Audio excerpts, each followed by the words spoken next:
자, 그럼 우리 한번 해보자고요. 자, 어제 29번 어법까지 설명을 다 했습니다. 다시 한번 더 정리를 해보면 작년 수능 이번 6월 9월에 기출됐던 그 세 가지 어법 파트를 제외하고서는 아무래도 5가지 어법이 나올 가능성이 높다고 했었고요. 대표적인 게 얘들아 참고로 병렬구조, 태, 플러스 수일치, 제기대명사랑 지시대명사 고르는 거, 마지막으로 얘들아 참고로 도치구문도 중요하고 거기에 얘들아 참고로 더불어서 대동사가 되게 중요했던 거 기억나시죠? 그치? 얘들아 대동사 같은 경우는 BPP를 받는 수동태일 경우에는 비동사로 대신해줘야 된다는 얘기로 끝냈어. 되시겠죠? 얘들아 우리 30번 어휘 선택부터 얘기를 해볼 건데 30번이랑 42번은 약간의 결이 다른 점은 있긴 한데 일단 30번 먼저 설명해보면 잘 들어야 돼. 우리가 신화공에서 계속 부단히 노력했던 이유는 선택지 근처를 꼼꼼하게 읽는, 즉 빈칸에서 문제 푸는 게 아니라 어휘 선택을 맞추는데 결정적으로 얘가 중킬러 문항으로 쓰이니까 얘를 트레이닝한 거라 보시면 되고요. 즉 선택지 근처를 꼼꼼하게 읽는 거야. 자, 형광펜, 얘라고 형광칩니다. 근처라는 개념의 형광펜 좀 치시고요. 지금 내가 말하는 건 선택지 근처인데 쌤이 정의내리는 근처는 크게 세 가지라 보시면 돼. 첫 번째, 밑줄, 선지, 해당 문장. 첫 번째, 밑줄, 선지, 해당 문장. 요새는 선택지 3, 4, 5번, 뭐 2번일 수도 있습니다. 근데 2, 3, 4, 5번에서 선택지 자체가 포함된 문장 길이가 어마어마하게 길어요. 그래서 거기만 제대로 해석이 되면 참고로 거기가 어색한 걸 느낄 수 있어. 충분히. 앞에서 문맥을 쭉 타고 흘러야만 정답을 고르는 게 아니라고. 여기까지 괜찮지? 그리고 두 번째, 밑줄 선지 앞문장일 수도 있고요. 밑줄 선지 앞문장일 수도 있어. 정답의 근거로 쓰이는 게. 역으로 밑줄 선지 뒷문장일 수도 있다고. 그러면 여러분들은 이 세 가지 큰 카테고리를 두고 선택지 근처만 꼼꼼하게 해석해야 돼. 다만 지금 내 전제는 제발부터인데 꼼꼼하면서 얘들아 정확하게 해석하셔야 된다.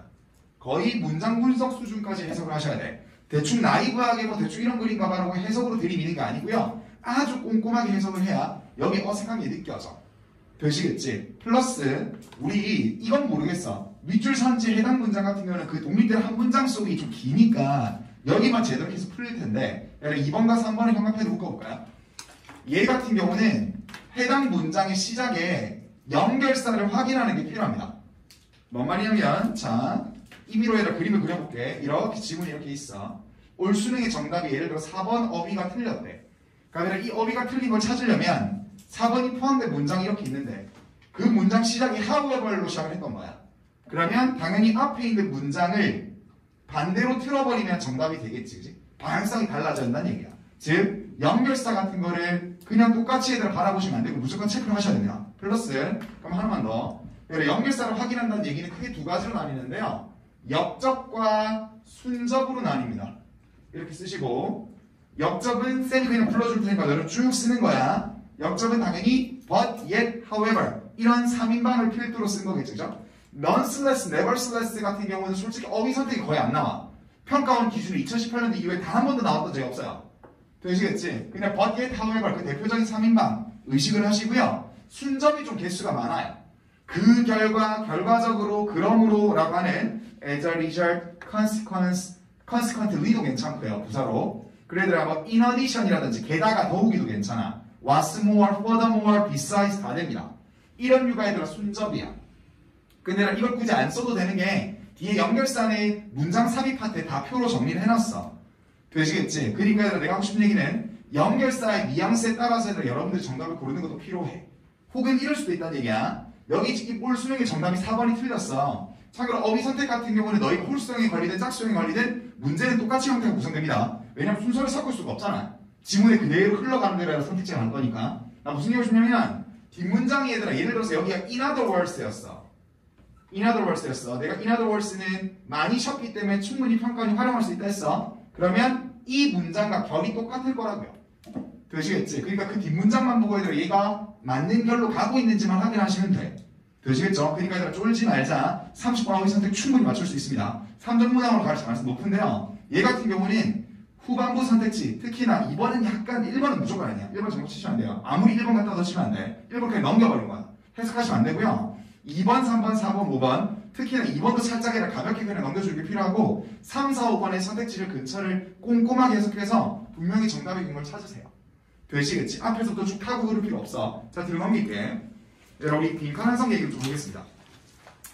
빈칸 완성은 일단은 여러분들한테 하고자 하는 얘기는 내가 이 1시간 남짓한 이 시간으로 오늘 내가 빈칸 완성을 끝내주겠다는 얘기는 참아 못하겠어요. 근데 이런 건 있어야 될 것 같아. 자, 들어와봐. 여기 형광펜 좀 치자고요. 여기 형광펜. 어제 여러분들한테 서두에 그 얘기 했던 것 같아. 듣기 평가 1번부터 17번까지를 다 듣고 난 뒤에 1차 마킹을 하자. 다시 듣기 평가가 끝나고 난 뒤에 바로 1차 마킹을 하자. 1차 마킹을 하자는 거는 이렇게 세 줄로 나눠져 있는 1번부터 20번, 21번부터 40번, 41에서 45 이렇게 얘들아 잘려있을 때 여기를 이미 메꾸자 라고 했던 거 기억나지? 그죠? 그리고 얘들아 이 풀이 전략이 하나 더 적용돼야 돼. 나는 여러분들이 11월 17일 날 가장 여러분들의 최상의 컨디션으로 너무 긴장을 과하게 하지 않는 시험을 쳤으면 좋겠는데 그런 여러 가지 요소들을 좀 섞어주고 이런 거죠. 여러분 빈칸 완성은 순서대로 풀지 않지. 30분 다음에 바로 32, 32, 3 이렇게 안 풀잖아. 뒤에 거 먼저 다 풀고 다시 앞으로 가야 되는 거잖아. 왜냐하면 얘들 시간이 얼마나 걸릴지 몰라요. 지문의 난이도나 추상성이 높아버리면 한 문제 6분, 7분 끙끙 앓아도 안 풀릴 때가 있거든. 그러니까 얘들아 그런 리스크한 행동 하지 말고 뒤에 거 다 풀고 다시 돌아오는데 사람마다 이런 거 좀 있을 것 같아. 31에서 34를 싹 다 별표 치는 경우가 너무 부담스러운 거야. 뒤에 문제를 문장 3일만 풀고 있는데 나 빈칸 완성 늘 풀던 대로 4개 다 별표 쳤는데 그 4개가 너무 남았다고 하니까 내가 시간제 압박이 너무 심한 것 같다라고 하면 자 들어보세요. 우리 31번 같은 경우는 한 단어짜리 빈칸 완성이죠. 맞지 않니? C+한 한 단어짜리 빈칸 완성이고 솔직히 얘들아 너희가 정답률만 닦아놓고 보면 31에서 34 중에 31이 정답률이 제일 높습니다. 역대 수능이 대부분이 그랬어. 그럼 이렇게 하는 거 어때? 네 문제 다 별표 치면 뒤에 거 문제 풀 때 계속해서 불안한 마음이 생길 수가 있으니까 마음 편하게 31까지는 스탠다드하게 얘들아 그냥 순서대로 풀어버리시고요. 이 세 개를 별표 쳐도 된다고. 그러면 전략은 2개네. 근데 쌤 저는요 이때까지 그렇게 안 했는데 한번 이렇게 시도해볼까요? 올 수능에 그렇게 하지 말라고. 너희가 31에서 34 전부 다 별표를 쳤으면 그냥 그대로 가. 이해됐지? 방향을 크게 바꾸지 마세요. 그게 얘들 참고로 보면 부담스럽게 안 느껴지면요. 근데 부담스럽게 느껴졌어 이때까지. 그러면 전략을 바꿔도 괜찮아. 31은 스탠다드하게 순서대로 풀고 맨 마지막에 남았었을 때 32번부터 34번까지 푸는 거야. 이해되시겠죠? 자 한번 얘기를 해볼게. 우리 빈칸 완성 같은 경우는 정확한 문제풀이 메커니즘을 이해시킬 거야 지금. 잘 들어보세요. 내가 늘 강조했던 거는 빈칸이 뚫려있는 문장을 자 그림을 그려 여기다가 빈칸이 뚫려있는 문장을 가장 첫 번째로 읽어야 되고 가장 천천히 읽어야 되고요. 가장 정확하게 읽어야 된다. 이 3박자가 정확하게 여러분들에 갖춰져 있어야 되고요. 여기까지 첫 번째로 천천히 그리고 정확하게 읽어야 돼. 그리고 여기서 내가 말하는 정확하게 읽는다는 정의는 크게 3가지 파트야. 또 뒤에 있겠지만 한 번 더 써줘. 빈칸이 포함된 문장 전체를 봤었을 때 잘 들어야 돼. 우리 솔직히 요즘 트렌드상 풀 문장을 빈칸으로 가는 경우 거의 없어. 그건 사설이나 간혹 나오지. 특정 문장 길이가 이만큼 있으면 잘라서 빈칸이 되거든요.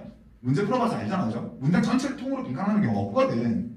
내 말이 무슨 말이야? 카메라, 내가 지금 읽으라는 거는 여기만 읽으라는 얘기가 아니라 걔가 포함된 문장 전체를 처음부터 끝까지 천천히 읽으라는 얘기야. 문장 분석 수준으로. 근데 읽는데 천천히 읽으면서 여러분들이 정확하게 체크해야 되는 거는 부정어구가 있는지 이쯤에 애들 한번 not이나 no 같은 게 있어. 이렇게 not이나 no 같은 게 있어. 이런 것들을 확인하셔야 돼. 이해돼? 그럼 얘들아 당연히 부정어구가 있으면 쓸까요? 주제와 반대되는 개념입니다. 어제 함의 추론할 때 이미 다 설명했던 거야. 왜냐면 함의 추론은 빈칸이랑 결이 똑같으니까. 되시겠죠? 자, 두 번째 연결사가 있는지 그리고 연결사가 내가 볼 때는 네 문제 중에 한 문제 나올 텀이 됐어요. 타이밍이 됐기 때문에 확인을 하셔야 됩니다. 내가 말한 연결사는 빈칸이 포함된 문장 속의 연결사일 수도 있고요. 바로 뒷문장의 연결사일 수도 있어. 되시겠죠? 다시 연결사 2가지 확인하셔야 돼. 그 빈칸이 포함된 문장의 연결사일 수도 있고 그 빈칸이 뚫려있는 바로 뒷문장의 연결사일 수도 있어. 근데 애들이 이걸 의식을 잘 못하는 이유가 뭐냐면 잘 들어. 이렇게만 나오지 않지. 어떻게 해도 가능하냐면 컴마 안에 뒤로 살짝 안 보이게 만들 수도 있거든. 그럼 이거를 끄집어 내와야 된다고 이렇게. 되시겠죠? 이것까지도 의식하세요. 요즘은 연결사를 잘 안 보이게 합니다. 평가원 얘들아 이걸 제대로 못 보고 그냥 과감하게 넘길까봐 이걸 정답의 코드로 숨겨놓는데 연결사를 이렇게 만든다고. 이걸 의식해. 되시겠지? 그러면 방금 했던 얘랑 똑같은 거 아닌가? 예를 들어서 여기 in other words가 있네. 그 뒷문장이. 그러면 우리는 패러프레이징 어디서 찾으면 돼? 바로 그 뒤에 정답의 근거로서 이걸 가면 되는 거지. 왜냐면 이라도를 쓰면 달리 말해서는 앞문장, 빈칸 무한장과 뒷문장은 같은 얘기니까요. 내 말 지금 무슨 말이 됐죠? 그러니까 이걸 적극적으로 활용하셔야 돼. 쌤 저는 이해할게요, 해석할게요 하지만 아니 해석은 하셔야 되는데 이해한다는 욕심은 버리세요. 70분 내 그럴 수가 없습니다. 우리는. 되시겠죠? 일단 이게 두 번째 확인해야 될 거고 마지막 세 번째입니다. 세 번째는 대명사를 확인하셔야 돼. 근데 보통의 대명사가 어떤 거냐면 이런 거야. 여기 주어 자체가 대명사 주어인 거야. 주어 자체가 대명사 주어인 거야. 예를 들어서 뭐 this라든지 it이라든지 혹은 뭐 they도 괜찮고요. 이런 식으로 가고 있으면 또 마찬가지로 앞문장을 그대로 받아가지고 얘가 정답의 근거로 활용하셔야 돼. 즉 여기가 패러프레이징 된다고. 되시겠지? 여러분들이 시간을 정확하게 효율적으로 써서 문제를 푸는 방법에 관해서 좀 얘기를 하는 겁니다. 딱 3인방만 기억하세요. 꼼꼼하게 해석하시고요. 그리고 내가 어떤 정보를 취득해야 되는 건지 예를 들어서 이번 9월 평가원 31번에 우리 인간은 어떤 상태를 유지하는가 라고 하고 뒤에 다 빈칸이었어. 그럼 우리 인간의 생활습관이라는 건 도대체 뭔지를 찾는 거였는데 동물이랑 똑같은 생활습관이 우리가 테러토리 영역을 구분짓더라 이런 식으로 찾는 거야. 그러니까 무조건 이거 확인하셔야 돼. 여기까지 괜찮죠? 그리고 플러스 잘 들어봐봐. 빈칸 완성은 결론적으로 지문 곳곳에 정답의 근거가 반드시 있습니다. 여러분들이 그걸 찾는 거예요. 자, 여기서 이제 이야기를 좀 이어나가 볼게. 그럼 밑으로 쭉 읽어보시면 이것들이 워낙 유명한 말들이니까 그냥 한번 더 확인해 보시고요. 얘들아 이거 하나만 다시 보자. 나는 이거 이때까지 여러분들한테 적극적으로 수업을 안 했던 이유가 얘를 쓰면 거의 다 이상한 관점으로 글을 바라보는 게 있어서 근데 설명을 해줄게. 우리 빈칸이 뚫려있는 위치에 따른 문제풀이법을 보면 빈칸이 초반에 뚫려있어. 즉 첫 번째 문장이 뚫려있어. 그럴 경우에는 우리가 취득해야 될 정보를 타겟팅을 해야 돼. 뭔 말이냐면 키워드가 써줘. 키워드가 생각보다 한 개가 아니라 두 개가 펼쳐질 수 있거든. 근데 이런 뭔 말이면 이런 거야. 지문에서는 우리 인간과 동물의 생활 습관이 다 나와. 근데 첫 번째 문장에 빈칸이 뚫려 있는 건 우리 동물에 얘들아 인간이 아니고요. 동물에 관련된 게 뭔지를 물어볼 수가 있거든. 그러니까 우리가 취득해야 될 정보는 지문을 읽어서 인간이 아니라 동물을 통해서 얘들아 어떤 얘기를 해야 되는지 여기 타겟팅을 사용해야 돼. 이게 빈칸 초반에 있는 경우에 대부분 특징이야. 되시겠죠? 자, 그 밑에 빈칸이 맨 마지막에 있으면 딴 거 없습니다. 앞에 얘기를 전부 다 전체를 종합한 거기 때문에 무조건 글의 주제, 글의 내용을 종합해야 돼. 그래서 정답 선제 특징이 써줘. 정답 선제 특징이 굉장히 제너럴해야 돼요. 포괄적이어야 돼. 여러분들이 고르는 게 이런 거야. 내가 얘기를 해볼게. 자, 여기 빈칸이 여기 있죠. 빈칸이 여기 있어. 맨 마지막에 빈칸 뚫려 있어. 이럴 경우에 여러분들이 착각하신 거냐면 정답에 예를 들어 내가 3번을 칠라 그래. 틀렸는데 3번이 여기만 설명하는 것 같은 거야. 이러면 안 된다고. 글 전체를 아우르는 포괄적인 선택지가 정답이 되셔야 돼요. 그러니까 이건 정답 치시면 안 돼. 특정 문장 위에 빈칸 위에를 설명하고 있는 걸 하시면 안 되고요. 글 전체를 다 같이 아우를 수 있는 정답 몇 번을 치셔야 돼. 내 말 이해해 주셨지? 그걸 경계하셔야 돼요. 특히나 이거는 빈칸이 맨 마지막에 있었을 때 정답의 코드입니다. 실제로 빈칸을 맨 마지막에 뚫을 때 평가원들께서 매력적 오답을 만들 때요. 이 메커니즘을 활용하세요. 특정 어떤 키워드만 여기 있는 단어만 직접적으로 설명하고 있는 몇 번을 오답의 코드로 쓰거든. 되시겠지? 그런 건 정답 치시면 안 돼. 나머지는 당연히 글의 주제와 관련된 거고. 되시겠지? 들어 넘겨봐. 오늘 하는 얘기가 문제를 풀이하는 건 아니라서 여러분들한테 뭔가 체감상 확 와닿는 건 없을 텐데 메커니즘만 정리를 한번 해보자는 얘기야. 아까 말했어. 빈칸이 뚫려있는 문장 속에서 유의해야 될 거는 크게 3인방, 대명사 주어라든지 혹은 이런 부정표현, 주제와 반대되는 거 그래서 참고로 연결사가 있어서 패러프레이즈 무조건 찾는다든지 되시겠죠? 그리고 이건 약간 리스키한 얘기인데 여기 한번 치울까? 이렇게 했으면 좋겠어요. 심심해서 얘들아 쌤도 2018년도부터 지금까지 웬만한 지문은 다 외우고 있는 사람으로서 평가원법 외웁니다. 내가 기억력 좋아서 그런 게 아니라 그냥 밥 먹고 살려고 외우는 것 같은데 이런 거야. 빈칸 완성 얘들아 한 해의 평가 모의고사에 4문제가 나오잖아. 그럼 누적된 양이 생각보다 좀 데이터가 좀 쌓였어요 벌써. 그러면 실제로 패러프레이징 정답의 근거 즉 나랑 수업할 때 늘 형광펜쳤던 어디가 있죠 그죠? 그러니까 이것들을 평가원법만 쫙 모아보면 확연하게 드러나는 코드 하나 100%는 아니야. 이건 100% 아니에요. 이건 100%라고 볼 수는 없어요. 이건 아니야. 늘 그렇다고 볼 수 없는데 빈칸의 바로 앞뒤 문장이 정답의 근거로 많이 활용돼. 통계적인 거야. 통계적인 거 이거는. 다시요. 패러프리징 즉 정답의 직접적인 근거를 줄 수 있는 어떤 부분을 찾아야 되는데 빈칸의 앞뒤 문장이 정답의 근거로 쓰이는 경우가 절대 다수로 많긴 해. 되시겠지? 그러면 이런 거야. 여러분들이 좀 약간 유연해져. 내가 늘 풀이하던 대로 그냥 해석에 들이붙여가지고 애들 시간 부족해서 OMR 카드 다 못 치고 정답 내는 그걸 버리시고요. 남은 시간이 얼마 없어. 딱 봐도 시간 보면 알잖아. 타임워치 보면 그죠? 얘들아 그럴 때 여러분들 뒤에 거 다 풀고 이제 빈칸 완성 한 3문제 남겼어. 이때 시간이 절대적으로 부족하면 빈칸 뚫려있는 문장 천천히 읽으면 당연히 해야 되는 거고 시간이 없으면 앞뒤 문장의 포커스를 잡아서 여기를 가지고 정답의 근거로 삼으세요. 되시겠지? 절대적으로 이건 통계됩니다. 통계. 그래서 앞뒤 문장을 보다 다른 문장들보다 정확하게 해석하셔야 됩니다. 그리고 솔직히 지문의 제일 첫 번째 문장 같은 경우는 거의 주제문을 안 쓰요. 정답의 근거를 안 씁니다. 되시겠죠? 아무튼 이 정도까지 체크해놓고 자 얘들아 이거 3개 별표칩니다. 이 3가지는 여러분들이 의식을 하면 실제로 이걸 오답을 걸러낼 수가 있어. 얘들아 선택지 중에 하나의 정답 말고 나머지 4개를 오답을 구성하는 방법 출제위원들께서 지금쯤 문제가 거의 다 제작이 끝났겠죠. 그죠? 그리고 남은 한 보름 남짓 남은 이 수능 기간 동안은 참고로 얘들아 검수 기간일 겁니다. 원어민한테 보내가지고 얘들 참고로 이게 영어적으로 문형을 우리가 만들었었을 때 어색함이 없는지 검토하는 거고 오탈자를 확인하는 작업으로 갈 거고 이제 며칠만 있으면 참고로 충북 진천 그 근처에 있는 인쇄소가 풀 가동이 돼가지고 전국에 얘들 고사장으로 수능 전날에 이제 퍼지게 돼. 트럭을 타고 나 무슨 얘기를 주냐면 출제위원들께서는 얘들 지문 자체를 만드시지 않는다니까 한 달 동안 한 달 좀 넘는 기간 동안 참고 출제위원 안 들어가서 계실 때 구성하는 건 원래 영국과 미국의 저명한 대학교 교수가 쓴 논문은 그대로 있고 여기는 어디를 발췌할지랑 선택지를 만드시겠죠. 그죠? 그럼 선택지를 마실 때 무조건 이 매뉴얼이 있습니다. 이거 내가 만든 게 아니에요. 아 빈칸 완성 31에서 35번을 34번을 할 때 무조건 오답 매력적 선택지를 만들 때 이 메커니즘대로 만드세요라고 해서 그 전년도 전전년도 계속해서 그게 쓰였고 올해 출제위원들도 이걸 가지고서 얘들아 오답을 만드실 거예요. 그러면 그 오답 메커니즘이 첫 번째 당연히 얘들아 정답과 반대되는 겁니다. 정답과 반대되는 거예요. 뭔 말이냐면 재활용, 리사이클링에 대해서 필자는 안 좋게 봐. 근데 나이브하게 어떤 선택지는 좋게 봐. 그럼 그건 틀린 거지. 그러니까 이렇게 하자. 논리의 방향을 키워드에 대한이야. 키워드에 대한 논리의 방향을 플러스 마이너스로 구분할 줄 알아야 돼.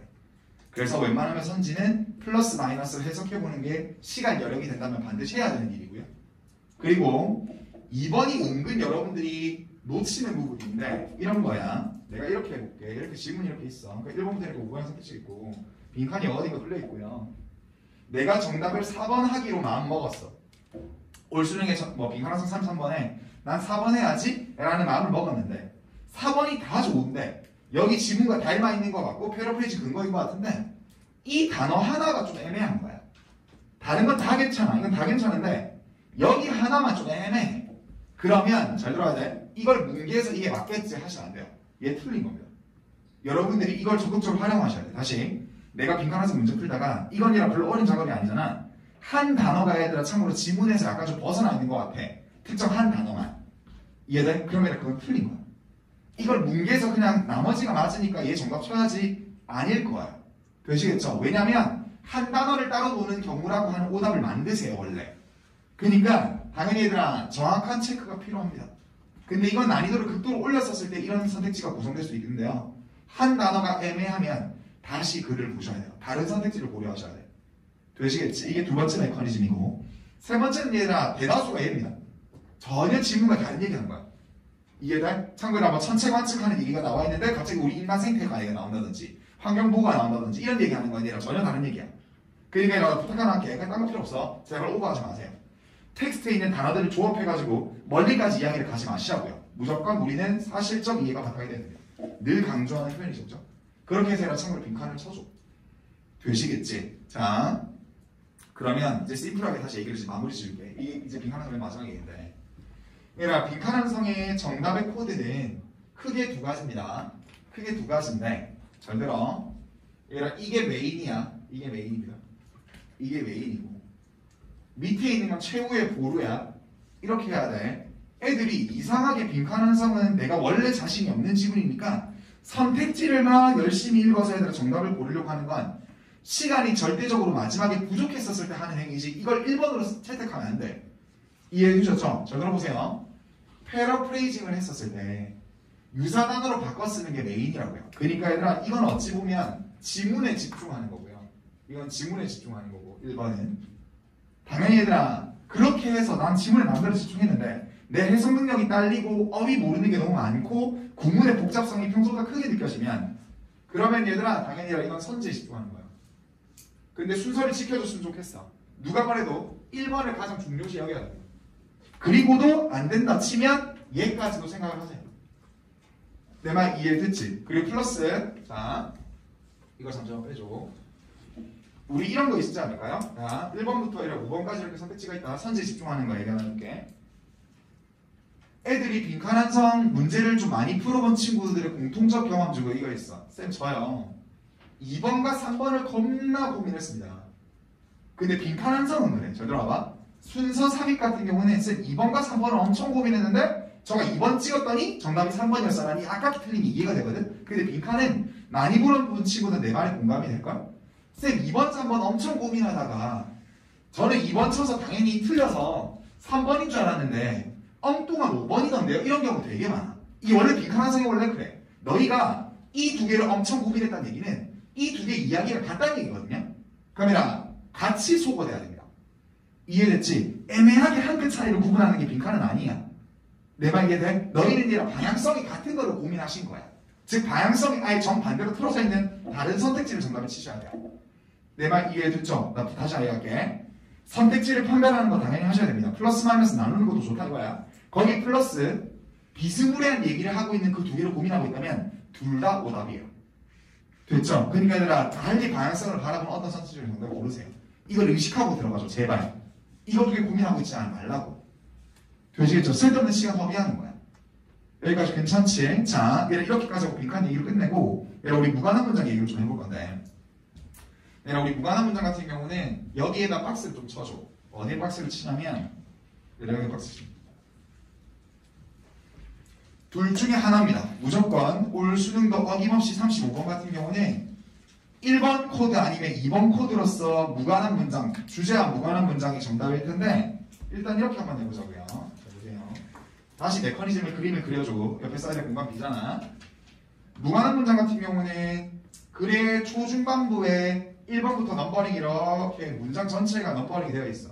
밑줄까지 쳐져 있지 않고요. 그냥 문장 맨 앞에 넘버링이 되어 있고 여기 중에 얘들아 참고로 주제와 무관한 문장 하나 고르는 거야.